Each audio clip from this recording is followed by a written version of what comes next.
15절부터 31절까지입니다. 출애굽기 14장 15절부터 31절까지 제가 한 절, 여러분이 한 절 교독하겠습니다.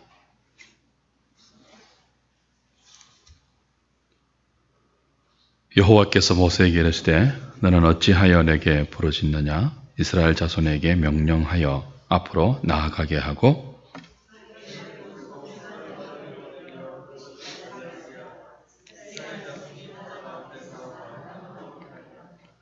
내가 애굽 사람들의 마음을 완악하게 할 것인즉 그들이 그 뒤를 따라 들어갈 것이라. 내가 바로와 그의 모든 군대와 그의 병거와 마병으로 말미암아 영광을 얻으리니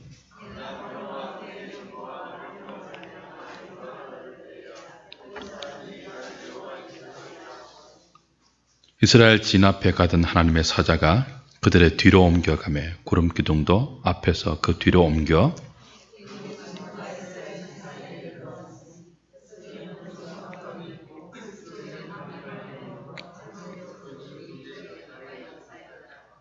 모세가 바다 위로 손을 내밀매 여호와께서 큰 동풍이 밤새도록 바닷물을 물러가게 하시니 물이 갈라져 바다가 마른 땅이 된지라.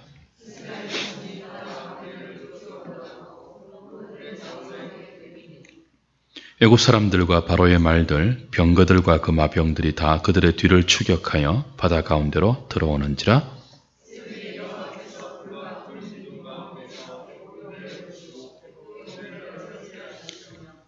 그들의 병거 바퀴를 벗겨서 달리기가 어렵게 하시니 애굽 사람들이 이르되 이스라엘 앞에서 우리가 도망하자. 여호와가 그들을 위하여 싸워 애굽 사람들을 치는도다.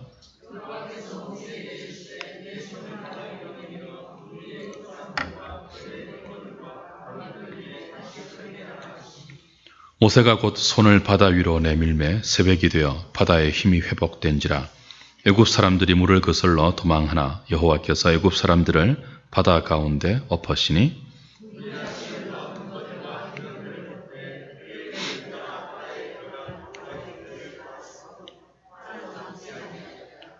그러나 이스라엘 자손은 바다 가운데를 육지로 행하였고 물이 좌우에 벽이 되었더라. 그날에 여호와께서 이같이 이스라엘을 애굽 사람의 손에서 구원하시매 이스라엘이 바닷가에서 애굽 사람들이 죽어 있는 것을 보았더라. 이스라엘이 여호와께서 애굽 사람들에게 행하신 그 큰 능력을 보았으므로 백성이 여호와를 경외하며 여호와와 그의 종 모세를 믿었더라. 아멘. 작년 4월 16일 오전 8시 50분경 전라남도 진도군 조도면 부근 해상에서 청해진 해운 소속의 세월호가 침몰했습니다. 모든 국민에게 큰 충격과 아픔을 준 사건이었죠. 그 사건을 전후로 해서 밝혀진 많은 일들이 우리를 분노하게 했는데요. 가장 여러분 그 세월호 그 사건을 보면서 가장 분노했던 게 뭐예요? 방송이죠. 어떤 방송이에요? 배가 침몰해서 애들이 죽어가는데 가만히 있으라고 했던 방송이잖아요. 가만히 있으라고 해놓고 선장과 성문들은 다 탈출했잖아요. 여러분도 그렇겠지만 지금도 세월호 사건을 생각하면 가슴이 먹먹해요.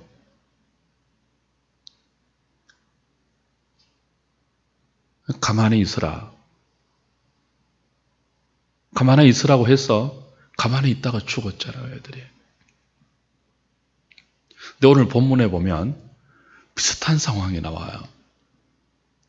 지난주 본문하고 오늘 본문 연결되니까 출애굽기 14장을 보면 거의 비슷한 상황이 나와요. 가만히 있으라는 말이 2번이나 나와요.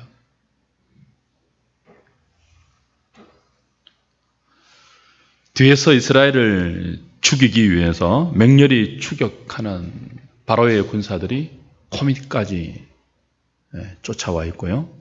앞에는 넘실대는 홍해 바다가 그들을 가로막고 있습니다. 좌우로도 갈 길이 없어요. 꼼짝없이 지더스에 갇힌 쥐처럼 이스라엘이 진퇴양난의 상황이 되었다고요. 그대로 있으면 죽는 거예요. 근데 모세가 뭐라고 합니까? 13절, 14절 보십시오.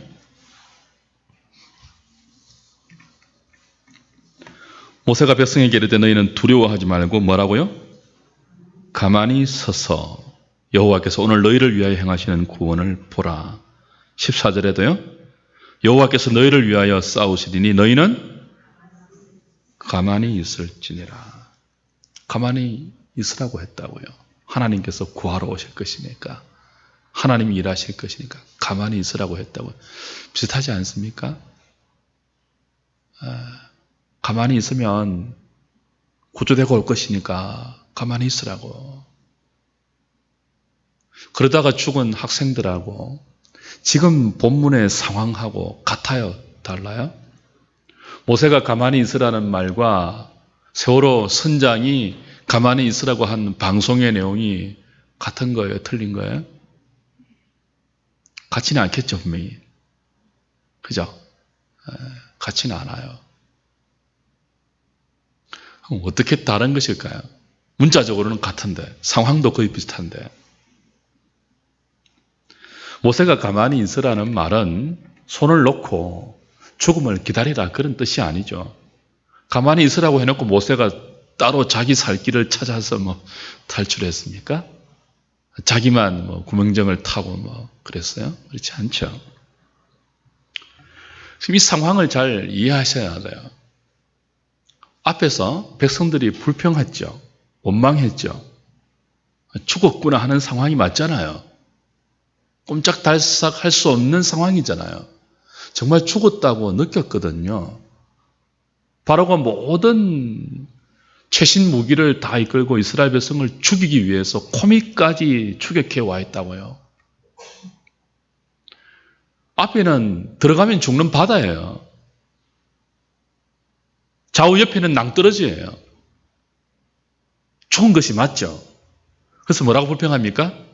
애굽에는 매장지가 없어서 여기 나와서 우리를 죽이느냐. 모세에게 화를 내었죠. 불평했죠. 우리가 언제 애굽을 나간다고 했느냐? 왜 끄집어내고 나와서 여기서 죽이느냐? 원망했죠. 그런 상황에서 모세가 뭐라고 하는 거예요? 너희는 가만히 있으라는 거예요. 그리고 하나님이 하시는 일을 보라는 거예요. 지금 이들이 왜 불평하는가 하면 여러분 지난주에 말씀드렸는데요. 우리가 어느 날 입을 열어서 불평하고 원망하고 누군가에게 화를 쏟아내는 것은 갑자기 튀어나오는 게 아니라고 했죠. 그건 평소부터 품고 있었던 그 사람의 가치관, 그 사람의 생각, 그 사람의 계획이 틀어졌을 때 그것이 중단되거나 그것이 성취되지 못하는 환경이 되었을 때 자기 계획대로 안 되고 자기 생각대로 안 되고 자기 뜻대로 안 되었을 때 평소에 있던 생각이 나오는 게 불평이란 말이에요. 그러니까 그 불평 가운데 가장 주된 것이 뭐였죠?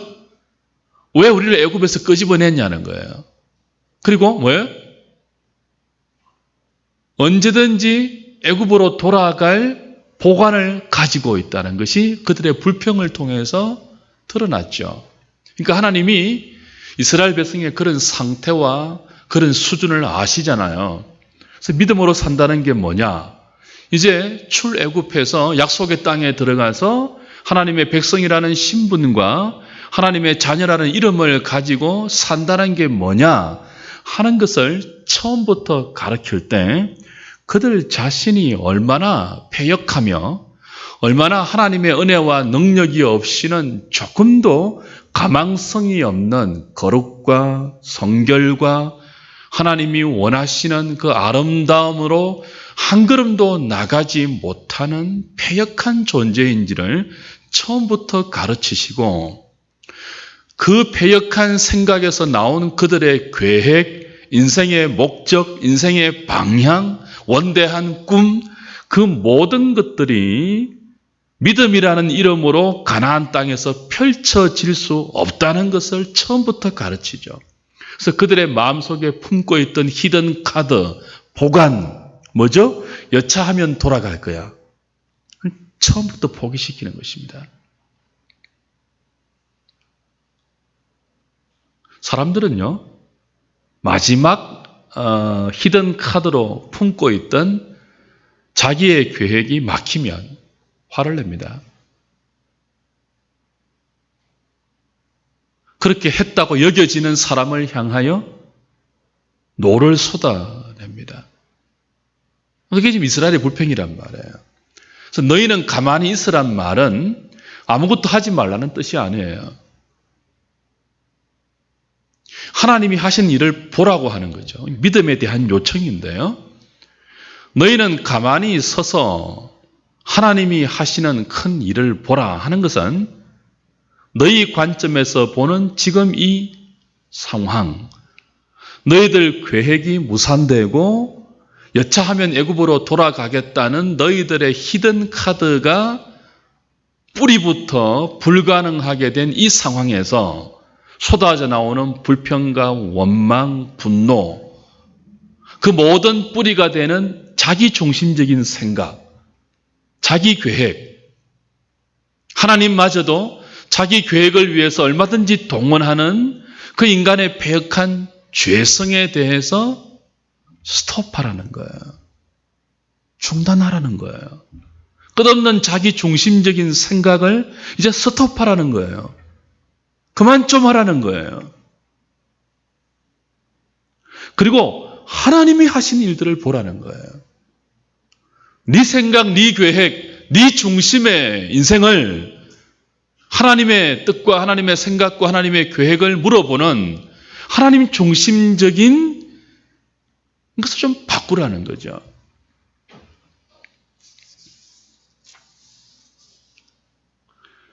사랑하는 여러분, 지금 이 상황은 하나님이 연출하신 것이잖아요. 지난주 확인했죠, 그죠? 애굽을 나와서 그 지중해의 편하고 쉬운 길로 그 백성을 인도하지 않고 광야길로 돌려서 인도했단 말이에요. 그들의 상태를 아시고 그렇게 광야로 가고 있는데 하나님 다시 뭐라고 했습니까? 리턴해라고 했죠. 그래서 바로가 볼 때 뭐예요? 이거 이제 갇혔구나, 얘들. 쫓아가면 잡을 수 있겠구나. 그런 생각을 할 수 있도록 리턴하게 하셨단 말이에요. 하나님이 그렇게 명령하셨단 말이에요. 하나님이 그런 상황을 연출하신 거예요. 그렇게 하신 의도는 무엇이죠? 분명히 말씀했죠. 4절과 그죠? 이 사건을 통해서 하나님의 하나님 되심을 드러내시고 하나님의 영광을 보이시고 그들로 하여금 오늘 31절 보면요. 마지막 31절 하나님이 의도하신 결론이 뭐예요? 이 사건을 통해서 31절 읽어볼까요? 시작.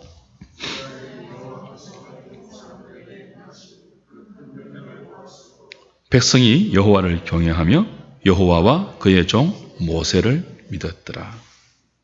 하나님이 그런 상황을 연출하셨어요. 돌아가라라고 해서 이제 바로의 마음을 완악하게 해서 추격하게 만들고 앞에는 홍해가 가로막고 있는 그런 상황 속에서 가만히 있으라고 하시면서 뭐 한다고요? 하나님을 가르치는 거예요. 그런 상황 속에서 불평밖에는 속에서부터 나올 것이 없는 자신들의 속을 보게 하시고 이제 10가지 재앙을 통해서 건진받았지만 아직까지 그들의 속은요. 까보면 불평밖에 나올 것이 없는 존재예요. 원망밖에 안 나오는 존재가 이스라엘이에요. 그런 백성들을 하나님 백성 만드는 분이 누구예요? 여호와 하나님이에요. 하나님 백성다워서 끄집어낸 게 아니고 그들의 진심과 그들의 속과 그들의 본성과 그들의 본질은요. 건드리면 불평하는 사람들이란 말이에요. 끝없는 자기 중심성에서 벗어나지 못해요. 자기 계획이 무산되면 그냥 대놓고 화를 내는 그런 사람들이에요. 하나님이 그런 사람들을 하나님 백성 만들어 가신다고요. 그게 하나님의 큰 구원이에요. 하나님이 하신다고요. 그래서 하나님이 그런 상황을 연출하시죠. 바로가 추격해 오게 하시죠. 앞을 가로막게 하시죠. 바다가. 가만히 있으라고 하시죠. 너희들의 생각 내려놓으라고 하시죠. 하나님이 무슨 일을 하라고 보라고 하시죠. 그리고 결론은 뭐라고 한다고요? 하나님을 경외하게 하신다고요. 하나님을 믿게 하신다고요.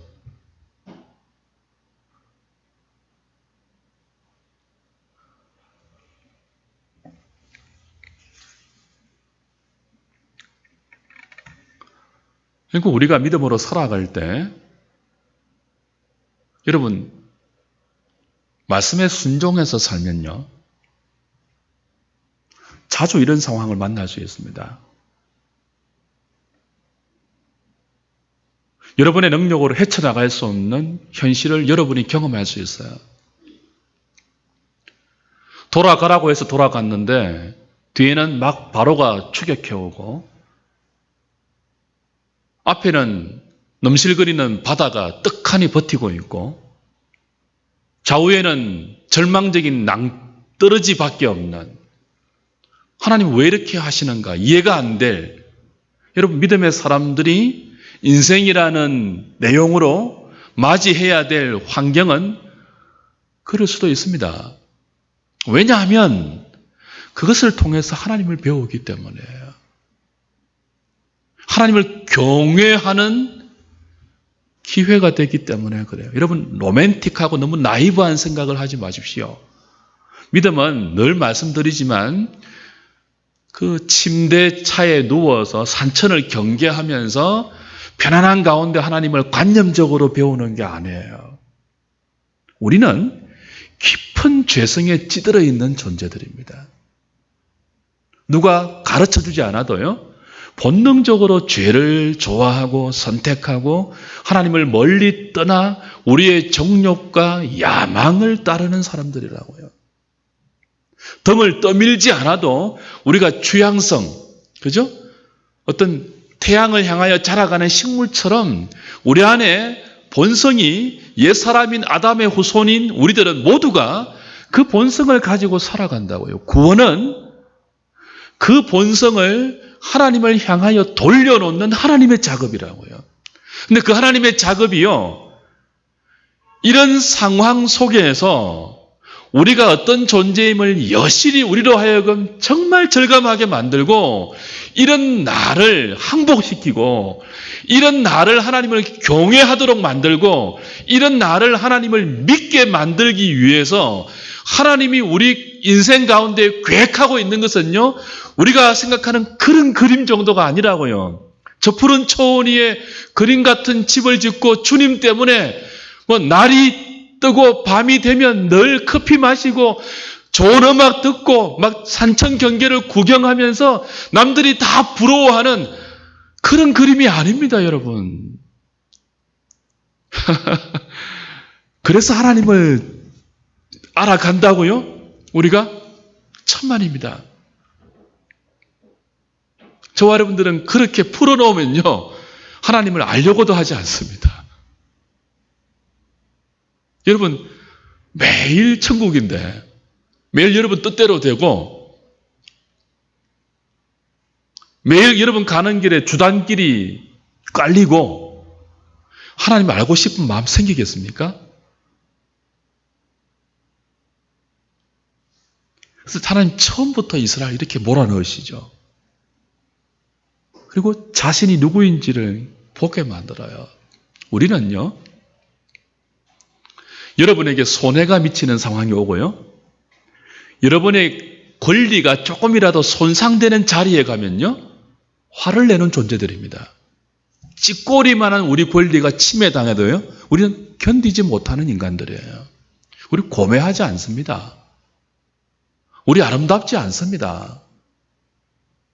우리 정말 못된 존재들입니다. 큰 권리도 아니 찌꼬리만한 권리라도 행사하지 못하면요. 그것 때문에 얼마나 분노하고 그것 때문에 얼마나 견디지 못해하고 그러면서도요. 태산만한 남의 권리는 여러분이 빼앗아와서 여러분의 욕심을 채우는데도요. 미동하지 않는 것이 우리 아닙니까? 자기 권리는 어떻게 하든지 지키면서도 남의 권리에 대해서는 너무나 너그럽고 충분히 그걸 내 것으로 빼앗아와서 내 배를 불리는데 조금도 주저하지 않는 존재들이 우리들이란 말이에요. 구원은 그런 우리들을 하나님의 사람으로 하나님을 마음을 다해서 사랑하고 이웃을 내 몸처럼 사랑하는 그리스도의 모습을 닮아가는 그 만들어가는 인생의 여정입니다. 우리는 우리 속에 가득한 탐욕에 관한 자기중심적인 애고, 끝없는 자기중심적인 욕망, 하나님마저 이용해서 자기 뜻을 관철시키고 이웃마저 이용해서 자기 욕심을 충족시키려는 이런 우리를 바꾸시는 하나님의 작업은요, 그냥 하시는 것이 아니죠. 그래서 이제 때때로 우리 신자의 인생 가운데 의도치 않는 고난과 이런 진퇴양난의 역경들이 기다리고 있는 것입니다.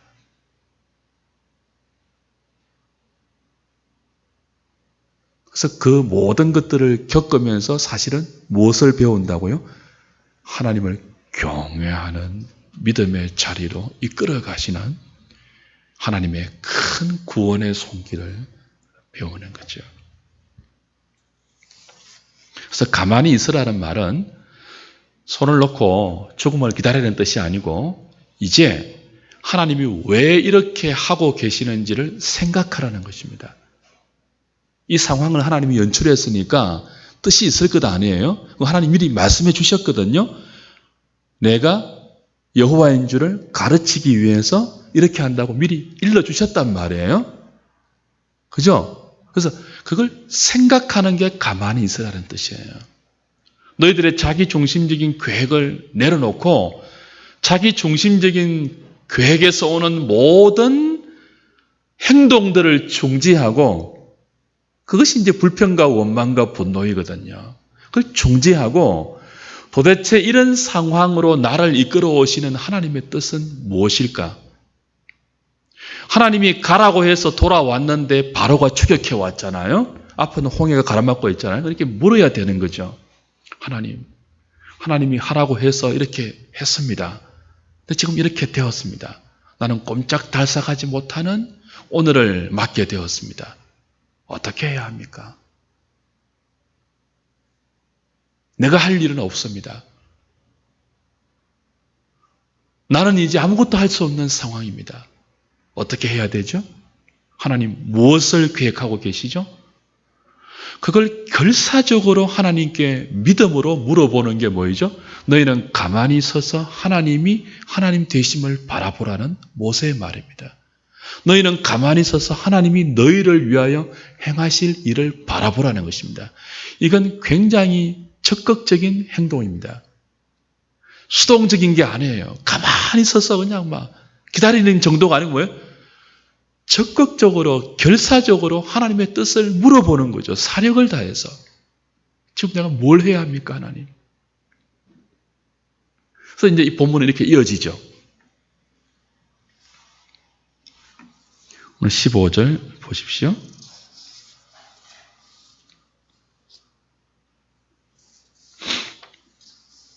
(15절) (16절) 읽어볼까요? 시작. 여호와께서 모세에게 이르시되 너는 어찌하여 내게 부르짖느냐? 이스라엘 자손에게 명령하여 앞으로 나아가게 하고 지팡이를 들고 손을 바다 위로 내밀어 그것이 갈라지게 하라. 이스라엘 자손이 바다 가운데에서 마른 땅으로 행하리라. 부르짖지만 말고 앞으로 나아가라고 합니다. 모세에게 주시는 말씀이에요. 아마 모세는 한두 명도 아니고 300만 명 이상 아닙니까, 적어도? 여러분, 여론이 여러분을 향하여 한두 명이 아니에요. 여론이에요, 여론. 여러분을 향하여 왜 그러냐고. 불평하고 원망하고 화내고 막. 우리가 언제 나간다고 했느냐. 근데 왜 당신이 우리를 이끌어서 죽게 하느냐. 여러분을 향하여 모든 책임을 물으면서 비난이 쏟아질 때 여러분이 모세라고 한번 생각해 보십시오. 어떻겠습니까? 아마 모세 부르짖던 것 같아요. 하나님께. 하나님 뭐라고 하십니까? 부르짖지만 말고 이제 뭐 하라고 하죠? 앞으로 나아가라고 하십니다. 앞으로 나가라고 하십니다. 앞이 어디예요? 홍해바다예요. 앞으로 나가면 죽어요. 나가라고 하십니다. 지팡이를 든 손을 내밀어 바다를 갈라지게 하라고 하십니다. 한 번도 이성적으로 경험해 본 적이 없는 것을 말씀하시죠. 그래서 이제 믿음의 삶이 무엇인지를 처음부터 가르치는 거예요.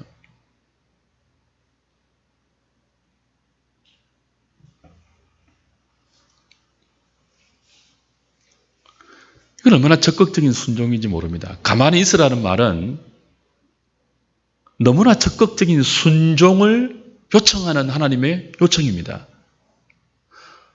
자기중심적인 너희들의 계획과 너희들의 생각에 관여된 삶은 중단하고 적극적으로 스톱하고 하나님이 행하신 일을 큰 일을 보라는 것은 바다를 향하여 나아가라는 믿음의 순종과 연결되는 말씀이에요.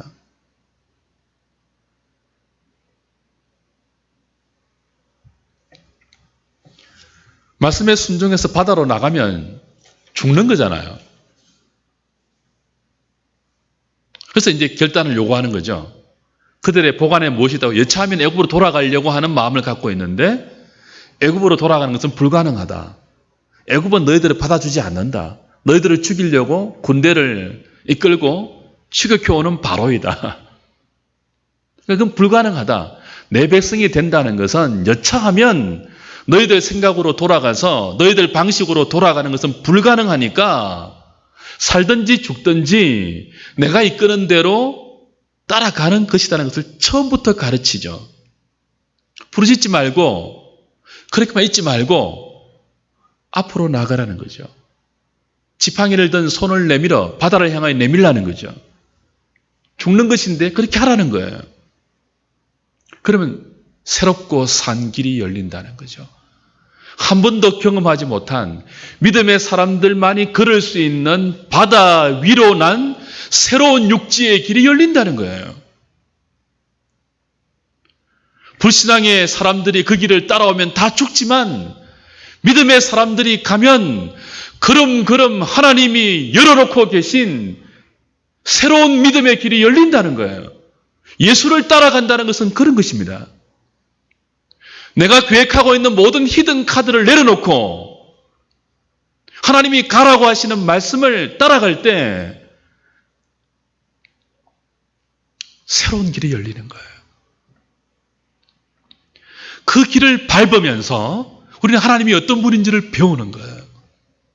그래서 여러분이 하나님을 알고 하나님을 배우고 그 하나님이 계획하고 있는 풍성한 생명 가운데 여러분의 삶을 드러놓고 싶으면 말씀을 따라가야 돼요. 무엇을 내려놓고요? 우리 보관을 내려놓고 우리 히든 카드를 내려놓고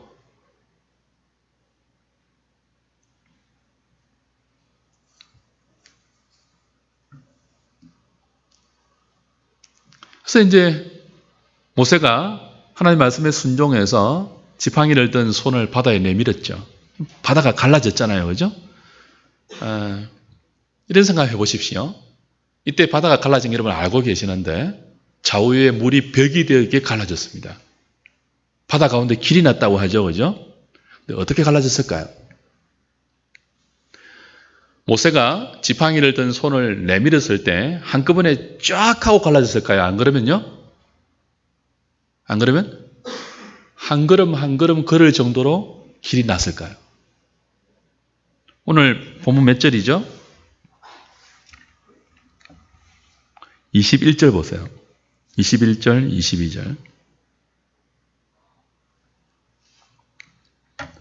모세가 바다 위로 손을 내밀매 여호와께서 큰 동풍이 밤새도록 바닷물을 물러가게 하시니 물이 갈라져 바다가 마른 땅이 된지라. 이스라엘 자손이 바다 가운데를 육지로 걸어가고 물은 그들의 좌우에 벽이 되니 그래요.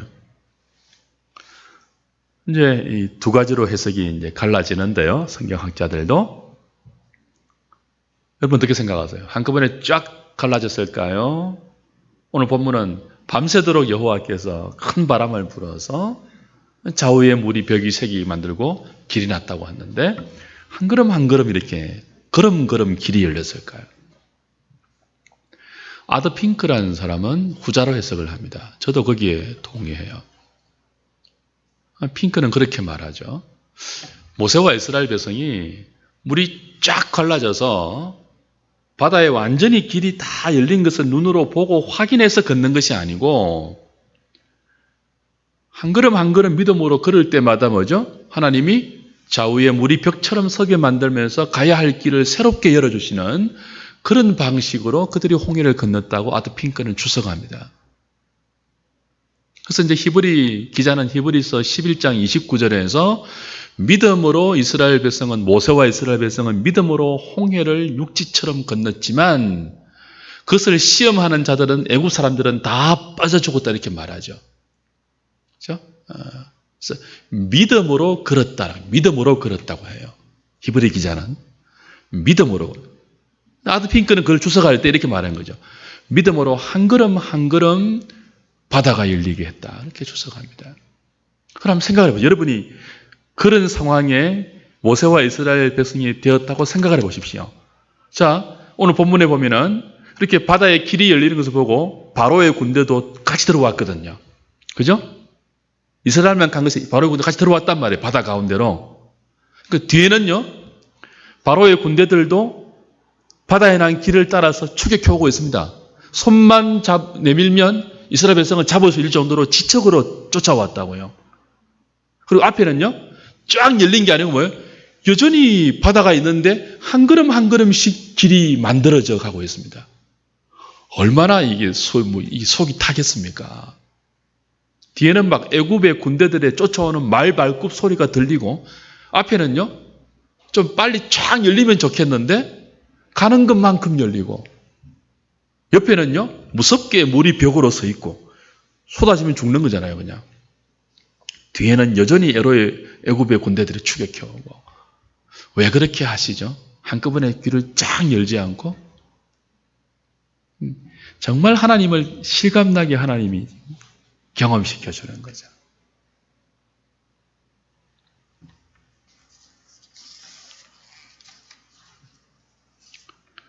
그러면서 이제 하나님은 쫓아오는 애굽의 군대들을 그 병거의 바퀴를 다 벗겨셔서, 그죠?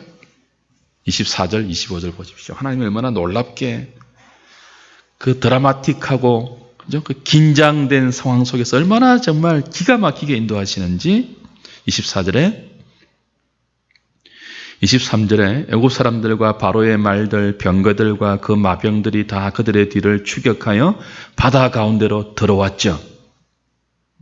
코미까지 쫓아왔단 말이에요. 근데 새벽에 여호와께서 불과 구름 기둥 가운데서 애굽 군대를 보시고 애굽 군대를 뭐하게 해요?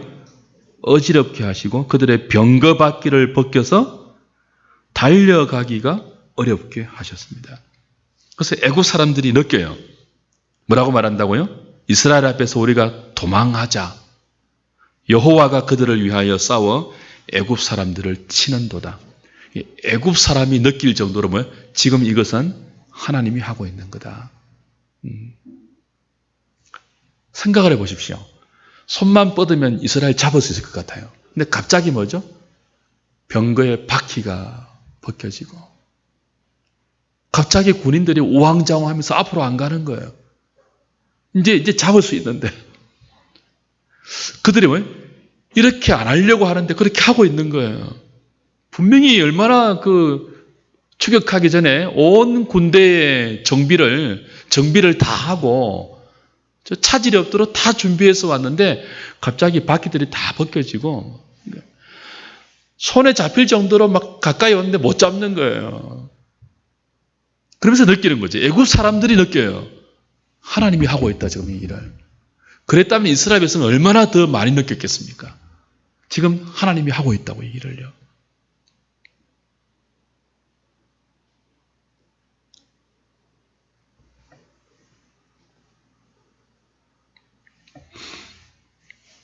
경험 밖의 상황, 능력 밖의 사건들이 일어나고 있습니다. 여러분, 예수 믿는 것은 밋밋한 것 아닙니다. 드라마틱합니다. 어떤 면에서는. 늘 그런 건 아니지만 하나님 말씀에 순종해서 믿음의 길을 가면요, 평상시에는 정말 지극히 상식적이고 이성적이고 도덕적인 사람들인데 그 말씀에 순종해서 가는 길은 어느 순간 점프됩니다. 이성과 도덕과 윤리와 상식이 경험시키지 못한 하나님이 말씀으로 인도해서 그 말씀에 순종하는 백성들만 경험할 수 있는 여호와의 선하심, 하나님이 바다 가운데 열어놓으시는 새롭고 산 길,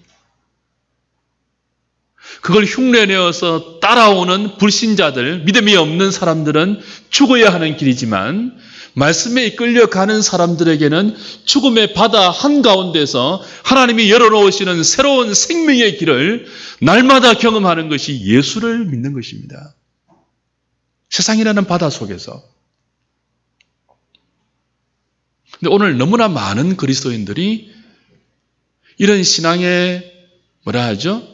하나님을 배우고 말씀에 순종해서 걸어가는 걸음걸음을 통해서 그분이 어떤 분임을 배워서 그분을 경외하며 내 욕심을 포기하고 기꺼이 내려놓으면서 하나님을 믿고 사랑하는 자리로 나아가는 이 그리스도를 아는 지식에서 자라가는 진보가 얼마나 많이 멈추어져 있는가 하면요, 그래서 감격도 없고 하나님을 알아가는 그 지식의 부요함도 우리 가운데 너무나 빈곤하게 되어 있으며 여호와의 선하심을 맛보아 알라는 성경의 기록이 우리의 현실과는 너무나 동떨어진 그런 믿음을 우리 지금 살고 있지 않습니까?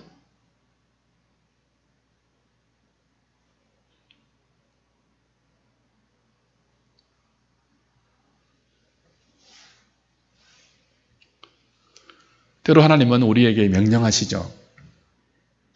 가던 길을 돌이켜서 바로가 추격해 올 수 있는 길로 돌아가라고 하십니다. 그때 우리는 가야 됩니다. 가야 하나님을 경험합니다. 그럼 야구는 언제까지예요? 9회 말 2아웃, 2스트라이크 3볼까지 가야 합니다. 제가 전에 한번 그런 설명드린 기억이 나는데요. 말씀을 따라 예수님 믿고 가는 믿음의 길은요, 그 말씀대로 가면 9회 말 2아웃, 2스트라이크 노볼인데 100대 0으로 지고 있는 상황으로 갈 수 있습니다. 100대 0으로. 그 길을 가면 상식적으로, 경험적으로 그 길을 가면 그와 같은 상황이 충분히 예측할 수 있는 길을 때로 하나님이 요구하신다고요. 근데 그까지 가야 뭐예요? 하나님을 경험합니다.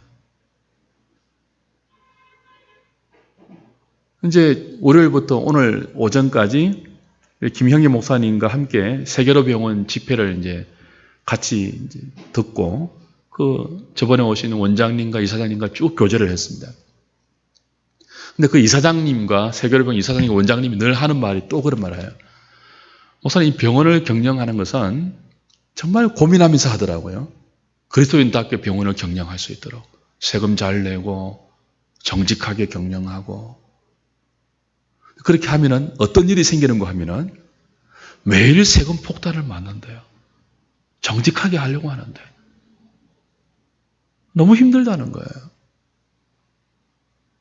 근데 결국 9회 말 2아웃, 2스트라이크 노볼까지 가면은 하나님 일하신대요. 가보면 거기서 편법 쓰지 않고 법이 참 이상해서 선교사님들에게 혜택을 주고 우리 교원들에게 혜택을 주지 않습니까? 그죠? 우리 회박식 할 때 뭐 몇십 프로 깎아준다는 그런 거 했잖아요. 그렇게 하면은 법에 걸린대요. 의료법에. 가난한 사람들, 불쌍한 사람들 의료비를 작게 받으면 법에 걸린대요. 이상한 법 많대요. 다른 병원에 뭐 담합 이런 거로 걸릴 수도 있고 하여튼 뭐 그렇대요. 그래서 정말 선을 행하고 또 법대로 지킨다는 게 너무 힘들대요. 그 속에서 몸부림치는 거예요. 그 속에서. 직원들이 희생하면서. 근데 가보면 뭐예요? 정말 하나님이 그러신 분이라는 것을 배운다는 거죠. 매년, 매달 배운다는 거예요. 매달. 그분들을 만나면 제가 도전을 받아요. 부풀려진 간증이 아니에요. 자기를 드러내는 간증이 아니에요. 그 속에 하나님의 일하심이 오롯이 드러나죠. 믿음이라는 것은 세상이라는 큰 바다 속에서 하나님 말씀 따라가는 우리의 생각이 아니고 하나님의 계획과 하나님 말씀의 가치관을 따라가는 큰 모험이고 도전인데요. 우리는 그 길을 우리의 이성과 우리의 경험으로 미리 예상해서 하나님 말씀하시는 대로 그 성경적인 가치관대로 너무나 자주 안 가죠. 뻔히 예상되기 때문에. 바로의 추격이 예상되기 때문에. 가로막고 있는 홍해의 장애가 예상되기 때문에. 너무 힘들고 고통스러운 어떤 것들이 예상되기 때문에 안 가죠. 적당히 타협하죠. 그래서 뭘 못 배워요? 하나님이 어떤 분인지를 못 배워요. 그 자리까지 못 가요.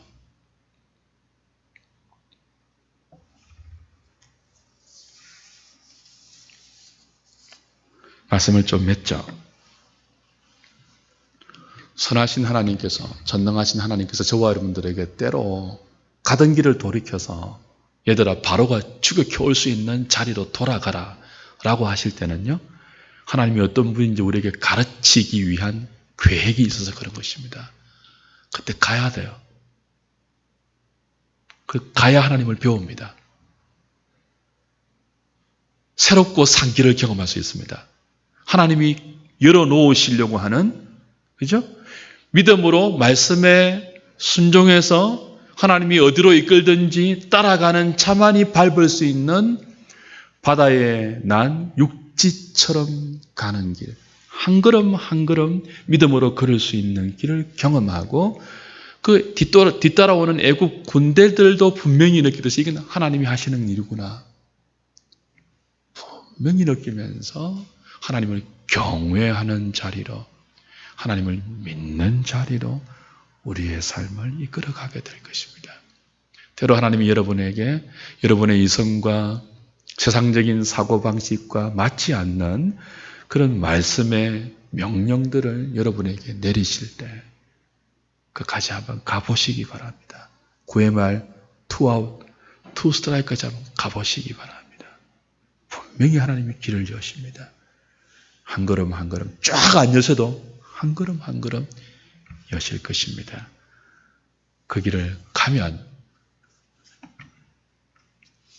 여러분의 삶에 하나님이 준비해 놓으신 놀라운 믿음의 사건들이 기다리고 있을 것이고 우리는 그 사건들을 통해서 내가 누구인지를 배우고 하나님이 이런 나를 어떻게 구원하시는지를 생생히 배우면서 우리의 욕망을 스스로 내려놓고 하나님께 우리를 더 내어드리면서 맡길 수 있는 믿음의 사람이 될 것입니다. 잘 따라가는 저와 여러분 될 수 있기를 주님의 이름으로 당부드립니다.